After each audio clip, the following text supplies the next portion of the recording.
Welcome back to another episode of After the Whistle. I'm Noah Genson. And I'm Jerod Fattal. It was a wild week in GVSU sports, so let's get right into it.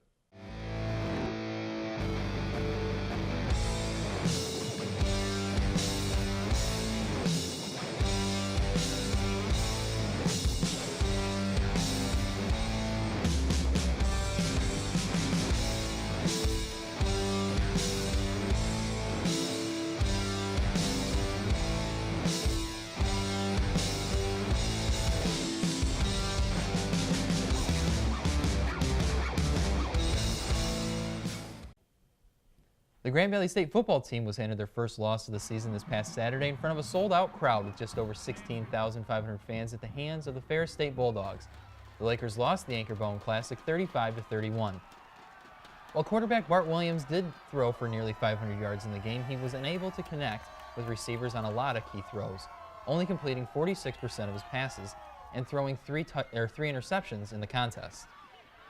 The GVSU defense was able to come up with a few turnovers of their own in the game, with Tyree Horton forcing a fumble and recovering it, as well as Jacob Studdard corralling a pick. But the Ferris State offense exploded for 185 rushing yards, which ultimately led to a good offensive balance, which GVSU couldn't find. With the loss, the Lakers moved to 6-1 on the season and look to right the ship this weekend as they take on the Davenport Panthers. The game in Caledonia is set to kick off at noon. The Grand Valley State volleyball team did not fare well in the Midwest region crossover, losing to Tiffin, Illinois Springfield, and Bellarmine this weekend. The Lakers could never really get their footing in Indianapolis as they got swept by both Tiffin and Illinois Springfield before losing a close one to Bellarmine 3-2. In the game against Bellarmine, Hannah Murdoch hit a season high in 4 categories with 20 kills, 13 digs, 1 ace, and 21 points in the outing. Ashlyn Cartez led the team with 28 assists in that game. After the weekend, the Lakers now sit at 12-10 on the year and 5-6 in the GLIAC. GVSU looks to get back on track this weekend as they have a home match with Ashland on Friday before playing Wayne State at home the following day. Friday's game is set to begin at 7, while Saturday's game also starts at 7.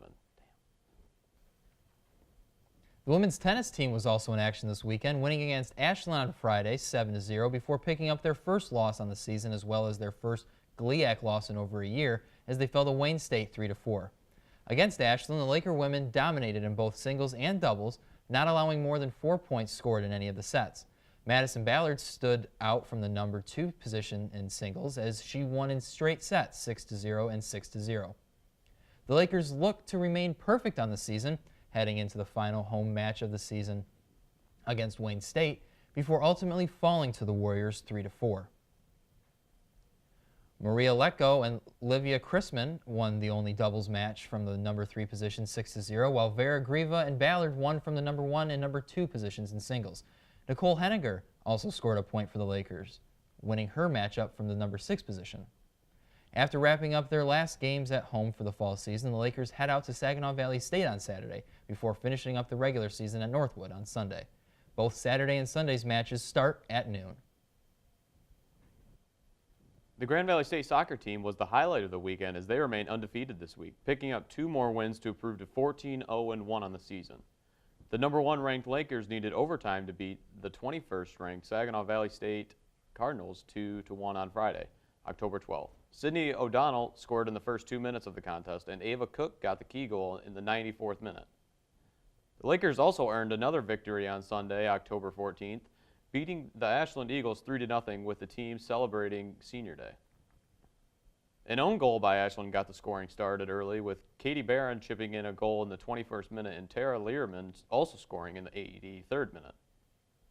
Learman, as well as fellow seniors Mads Ham, Lindsay Ebeling, and Christy Gomez were honored for all their hard work and dedication for the program at halftime.